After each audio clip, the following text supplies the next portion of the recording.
Hi, this is Jovine with Behind the Markets. Today is Wednesday, August 14th. Happy Wednesday.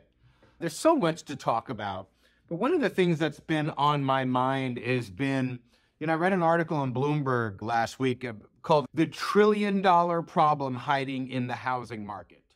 What they're talking about basically is the fact that insurance costs have skyrocketed so much for homeowners that it's getting impossible to insure a lot of houses. And you don't need me to tell you this. Just take a look at what it costs to insure your house, especially if you're in a coastal state or a state that has hurricanes or wind trouble or whatever it is. The prices have gone through the roof. I mean, really, I opened up my package, my new policy information, and it was literally like I got slapped in the face with these new prices, with the new premiums. It's just shocking to me. I read another article that the average starter home in America now is costing $1 million. I read that in Bloomberg too. I just don't know how folks who make $73,000 a year, millennials specifically, are ever going to be able to A, afford a home in the first place, and B,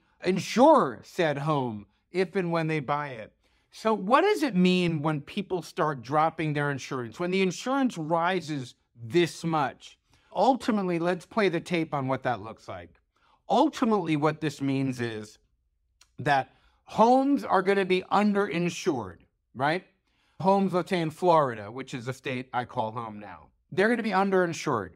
So the next time we have a catastrophe, or in Texas or New York or New Jersey or up the coast, North Carolina, California with wildfires. I mean, basically, especially all the coastal states, and then, of course, states in the middle with tornadoes and all that kind of stuff.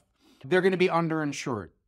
Now, it means a few things. People buying less insurance, so insurance companies are going to take a hit, people who write that type of insurance, number one. Number two, it means that us, fellow citizens, are going to ultimately be responsible for insuring these homes. Because if you have a whole neighborhood that gets wiped out in a hurricane or a flood or a tornado or a fire, in California's case, basically that neighborhood is not going to be able to repair their houses, and they're going to have to really push the U.S. government to declare a disaster area, basically, and fund the cleanup of this.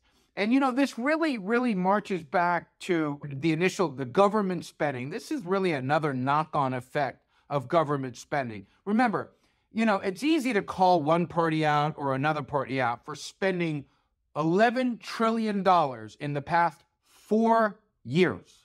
But both parties are responsible for this. This is not, as much as I'd like to blame one side, I can't do that. I can't be honest and look at you and say one side's responsible.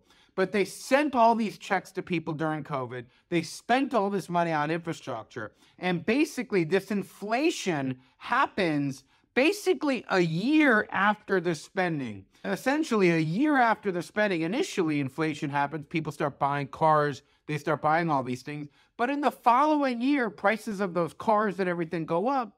But in the following year, insurance companies say, well, this car that cost 30 grand now costs 35 grand. So insuring this car is going to be more expensive. This house that costs $200,000 a year to insure, $200,000 to insure, now costs $400,000. It's going to double the price for insurance. So basically, the American consumer is getting squeezed on all ends, which makes it no surprise that Home Depot came out with really bad earnings. And said basically their second quarter earnings, they're saying homeowners are now deferring projects and they sense greater uncertainty in the economy. And I expect a lot more shops like that, companies like that, to report bad earnings too. I think you'll see the discounters like Walmart do pretty well.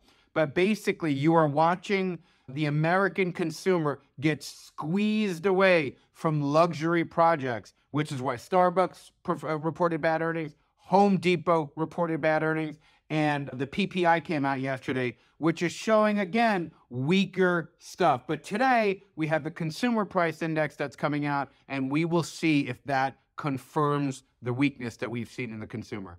Take care. Have a good day.